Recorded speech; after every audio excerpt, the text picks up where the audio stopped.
Okay, so this is Rock and Reel Reviews, interview with Devin Townsend.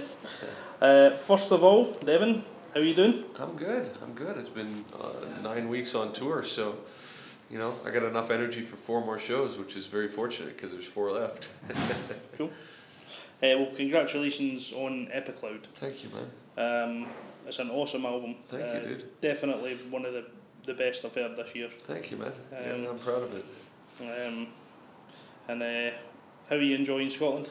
I've always liked Scotland, man. It's a good vibe. I find that with the internet and everything, though, there's less and less difference between everywhere you go.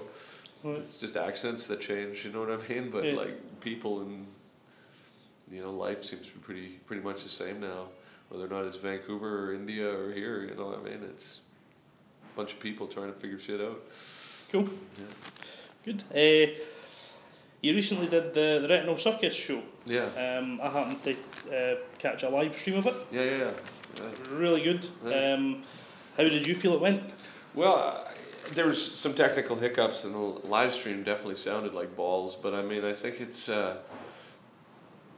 we had no real right to be able to do it at all, let alone pull it off, and we pulled it off. So, to be fair, I've had 4 days off since then. I've been playing shows ever since, so I haven't had a real chance to process it or to think about it. Right. When I get home, I've got to mix the audio for it, and at that point, I'll have a much better idea of what I think. But I think there's an element of pride there that we actually managed to do something like that, right? Because, I may go out on a limb and say it takes a lot of balls to do something like that, right? So the fact that there's a whole bunch of people that were willing to put it all on the line for that is pretty rewarding, man. Yeah. And how do you feel you can top that in the future then? Ziltoid. Oh yeah. Yeah, Ziltoid is going to make that look like, kid stuff. Yeah? Cool. I noticed it was the set was kind of a retrospective of your career. Yeah. I thought it was interesting that you didn't choose to play anything from Teria or Accelerated Evolution. Evolution. Play it tonight. Oh yeah? To make up for it, cool. No, I mean, it's like it started as a retrospective, and of course I did all the press when it started, and then by the time it started coming together, things always change, right?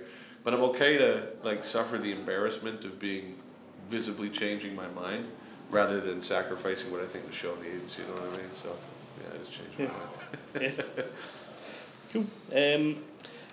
How do you feel the writing process has evolved for you over the last few albums?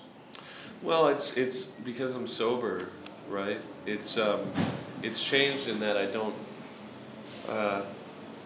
feel the paranoia that I once did about music, either about good things or bad things or things that I think are scary or things that I think are controversial or whatever. I just write, and I don't second guess it in the way that I think I used to.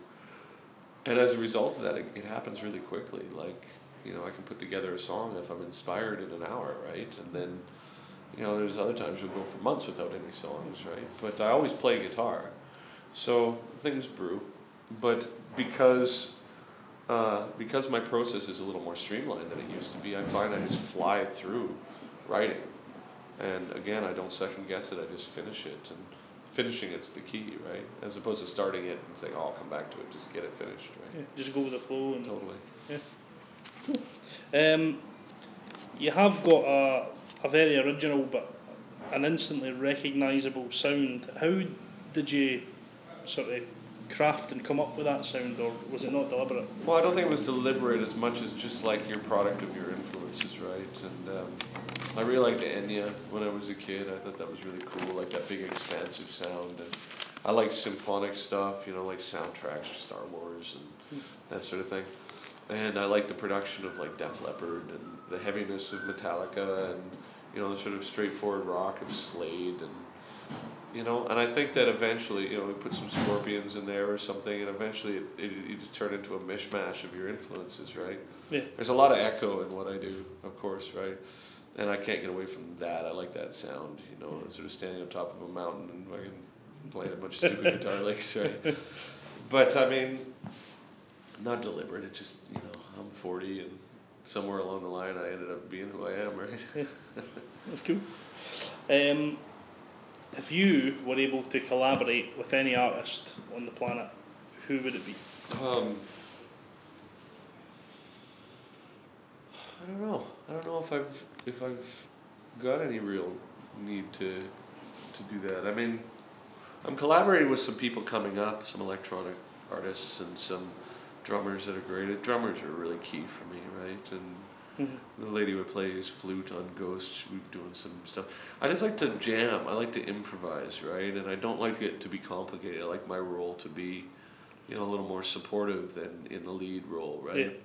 So, I think that you can say, oh, I want to jam with Jimi Hendrix or something, but I wonder if you ever had the opportunity to do that, if it would be a letdown rather than just finding somebody who you're on common ground with and, That's an interesting point. Yeah, because I think there's so much, I think there's so much, you put so much importance on these things, like because this person has made this record or this type of music that you've got an emotional attachment to, it'd be wonderful to jam with him. But what if he's a douche?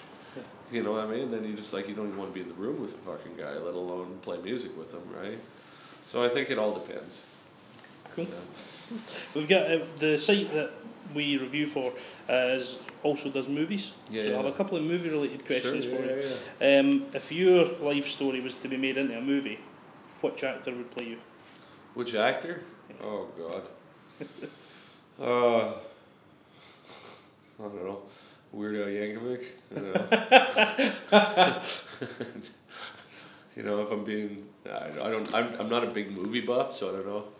Yeah. Jeffrey Rush. I don't know, man. I think that a movie about my life at this point wouldn't be that interesting. I don't think the story's over yet. You know what I mean? Cool.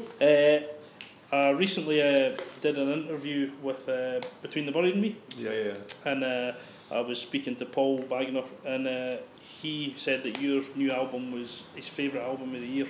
Which one, Epiclad? Yeah. Oh, cool. Yeah. I really like Paul. I mean, I think the thing is, a lot of things have gotten really progressive, right? When I did Deconstruction, it was really a lot of progressive, wanky shit, right?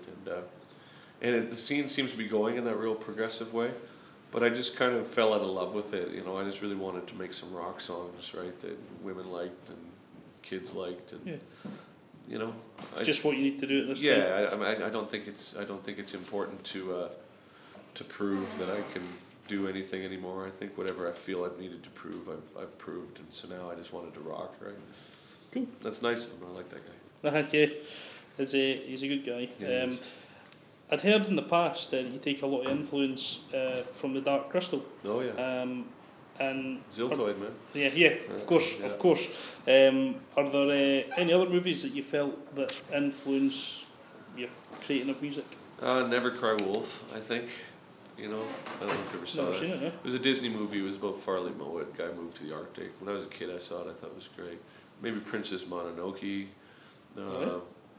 Maybe Tron, the original one. Oh yeah. But I'm not a big movie buff, right? Yeah. I like Grizzly Man recently. I thought that was pretty cool. Right? Yeah. Thanks for the interview, brother. Cool. I appreciate it, man. Thanks a lot for your time, say Devin. hi to you, brother, and tell him thank you again for the Dr. Dead. Will do. Will do. Thanks.